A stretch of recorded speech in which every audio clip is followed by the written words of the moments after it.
ഫ്ലിപ്കാർട്ടിൽ നിന്നൊരു ഒരു പ്രോഡക്റ്റ് ഞാൻ ഓർഡർ ചെയ്തിട്ടുണ്ടായിരുന്നു കേട്ടോ. ഒരു ഹുഡിയാണ്.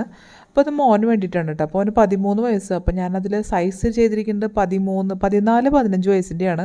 അപ്പോൾ ഞാൻ ഹുഡി, അപ്പോൾ കുട്ടിക്ക് ഹുഡി ഇഷ്ടമുള്ളത് കൊണ്ടാവും പറഞ്ഞു. അപ്പോൾ ഞാനൊന്ന് വാങ്ങിക്കാമെന്ന് വിചാരിച്ചു. ഞാൻ മിക്കവാറും സാധനങ്ങൾ ഞാൻ ഫ്ലിപ്കാർട്ടിൽ നിന്നും ആമസോണിൽ നിന്നൊക്കെ മേടിക്കാറുണ്ട്. എനിക്ക് കറക്റ്റ് സൈസായിട്ട് തന്നെ എനിക്ക് കിട്ടാറ്. ഇതുവരെ എനിക്കങ്ങനെ റിട്ടേൺ ചെയ്യേണ്ട വന്നിട്ടില്ല സാധാരണ കേസിൽ. ഇതെങ്ങനെയുണ്ടെന്ന് നോക്കാം. അപ്പോൾ അവനൊന്ന് പൊളിച്ച് നോക്കുകയാണ്. അപ്പോൾ അതെങ്ങനെയുണ്ട്, അപ്പോൾ ഞാൻ കറക്റ്റ് എൻ്റെ കളർ വന്നിരിക്കുന്ന കളറും ഞാൻ കറക്റ്റ് കളർ തന്നെയാണ് ഞാൻ കണ്ട ആ ഫോട്ടോയിൽ കണ്ട കറക്റ്റ് കളർ തന്നെയാണ് കേട്ടോ. ഒരു നേവി ബ്ലൂ, അതിന് പറ്റിയ മാച്ചായിട്ടുള്ളൊരു ഗോൾഡൻ, അതിൻ്റെ ആ സൈഡിലൊരു ചെറിയൊരു ഷെയ്ഡ് വരുന്നുണ്ട്. അപ്പോൾ കണ്ടിട്ട് എനിക്ക് തോന്നുന്നത് അതിൻ്റെ കറക്റ്റ് സൈസ് തന്നെയാണെന്ന് തോന്നുന്നു. അവൻ്റെ ആ ഹൈറ്റിനനുസരിച്ചിട്ട് ഞങ്ങൾക്ക് കിട്ടിയത്. അപ്പോൾ ഞാൻ നോക്കിയപ്പോൾ ശരി കറക്റ്റ് സൈസ് തന്നെയാണ് വരണത്.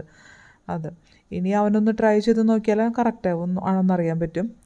അപ്പോൾ ഇന്ന് ട്രൈ ചെയ്ത് നോക്കട്ടെ. അവനൊന്ന് ട്രൈ ചെയ്ത് നോക്കിയിട്ട് വരാം. കണ്ട കറക്റ്റാണ്. അപ്പോൾ ഇഷ്ടപ്പെടുകയാണെങ്കിൽ നിങ്ങളെല്ലാവരും വാങ്ങിച്ചോളൂ കേട്ടോ. ഞാൻ എൻ്റെ ഡിസ്ക്രിപ്ഷൻ ബോക്സിൽ ഞാൻ എൻ്റെ ലിങ്ക് കൊടുക്കാം കേട്ടോ.